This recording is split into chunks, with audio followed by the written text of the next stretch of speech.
Your inner circle's been compromised. Let me fix it. Watch yourself.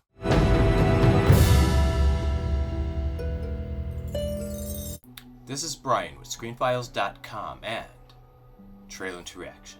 What I'm looking at today is the official trailer for Captain America Brave New World. And I honestly think that this movie will prove that Marvel Studios is back, more so than Deadpool and Wolverine, because, let's be honest, everyone fucking loves Wolverine, and Deadpool is pretty high on the popularity scale as well. In other words, like the 2024 elections, to screw up Wolverine and Deadpool takes a lot of not only effort, but intent. And we all know that that's not going to happen. In reference to the 2024 elections in the United States, and which is obviously the case because it made boku bucks, Wolverine and Deadpool. Captain America Brave New World is interesting because you have Anthony Mackie assuming the role of Captain America. Now, let's be honest, there are going to be people trolling this movie, but one thing the fucking trolls cannot say is that, well, it doesn't follow the comics, because Sam Wilson, who happens to be the Falcon, does assume the mantle of Captain America in the comics. So that already diffuses the "it's not in the comics" people who happen to hide their racism behind comics continuity. So there's at least that. Though another thing about this movie is that it's undergone significant reshoots. And you might be saying, well, movies do reshoots all the time.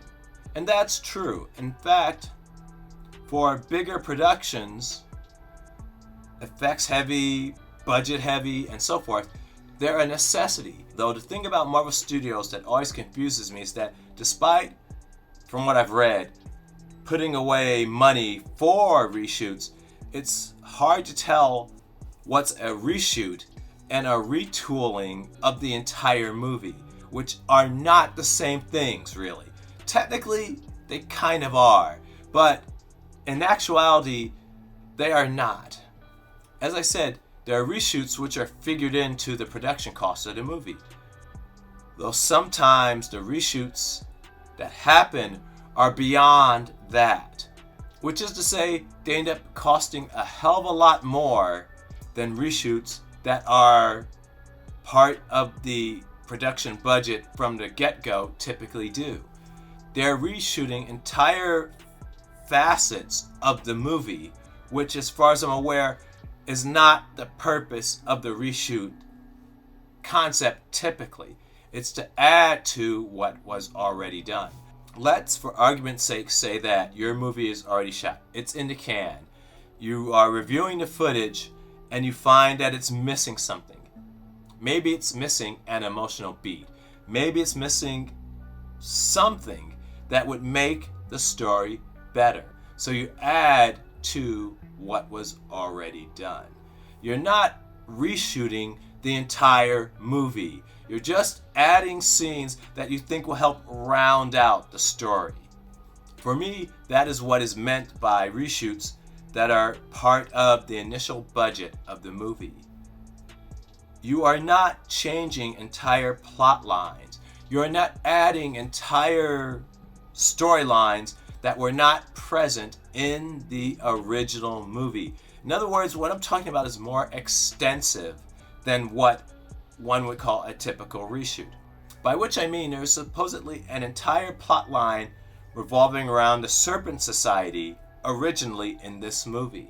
Now, based on what the trades and a lot of the fan community that are into this stuff say, a lot of the material revolving around the Serpent Society was excised from the final movie. But if you're taking out footage, you have to add back footage. Unless your movie were, I don't know, running over 2.5, 3 hours, in which case you should be cutting like you're trying to clear a fucking forest.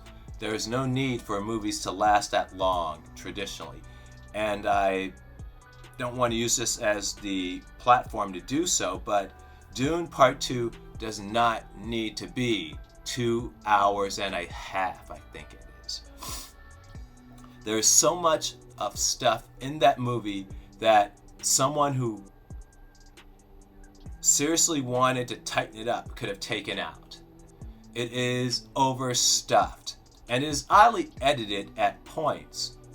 It is a fine follow-up to Denis Villeneuve's first movie, but there are problems with Dune 2, which no one seems to want to talk about. From the casting to the editing, it has issues, but this is not the place to talk about my feelings about Dune 2, which I might review at some point. As I said, I didn't think it was great.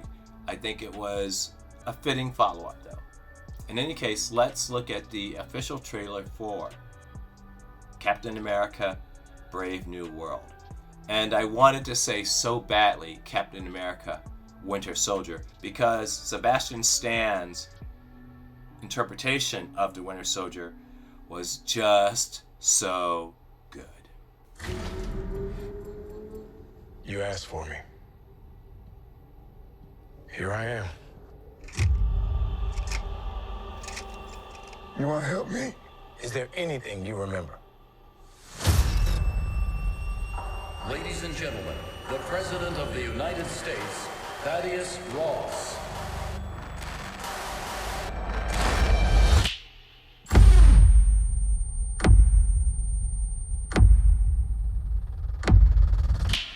Whatever this is, Cap, be careful. What do we know? Vintage Robert Redford spy thriller cut trailer. I was a wartime general. Now I'm a wartime president. Your inner circle's been compromised. Let me fix it. Watch yourself. You're not Steve Rogers. You're right. Thank you for that.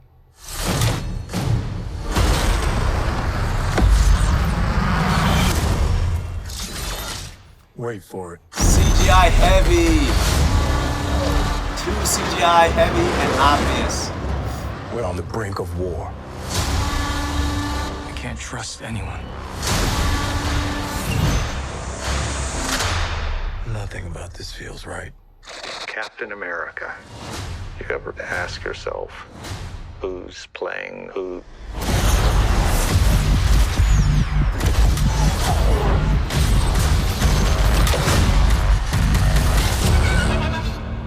Someone's been pulling the strings on everything. You're under arrest? I don't want a variable out there that This I is can't clever in control. that it's showing how Sam Wilson could be Captain America despite being a regular human. America, caught without his wings.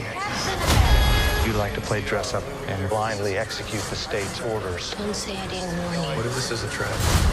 You don't even know what this is.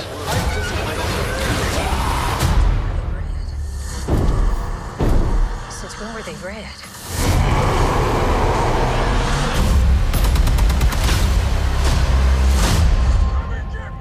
You want me? Come and get me!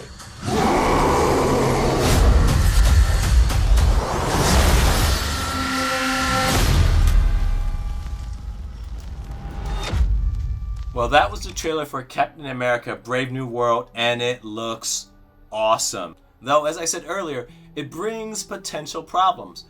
And I hate to have to mention this, but as you probably noticed, Anthony Mackie is a black man. The point of me saying that is that, okay, how do I put this gently? Just because you supported Donald Trump, who won the most recent presidential election, doesn't make you racist. Not by any stretch of the imagination. Nor is Donald Trump the fascist that a lot of people are trying to dupe you into believing. Though, if you are racist, it's easier to support someone like Donald Trump. And I don't mean to imply that a racist couldn't support someone like Kamala Harris. But there are hurdles in that process. And I am pretty sure that the more money they have, the easier those hurdles are to clear. But there are hurdles nonetheless. It concerns me that a lot of the current feelings of the day as far as our political process goes in the United States are going to be reflected in this movie. And so that's my way of saying this movie can go either way. It is either going to be a huge hit, perhaps not on the scale of Deadpool and Wolverine, but a huge hit nonetheless. Or it's going to be a spectacular flame out. Not Metropolis level, but nonetheless a big failure. It's going to be one of those two things. It is not going to be a movie that is released and vanishes. It is going to make a splash. By my reckoning, the only question is, how big a splash does it make? And is that a splash of poo or a splash of money? Though, what do you think? This is Brian with ScreenFiles.com. Trailer into reaction. Do you agree, disagree? Let me know down below.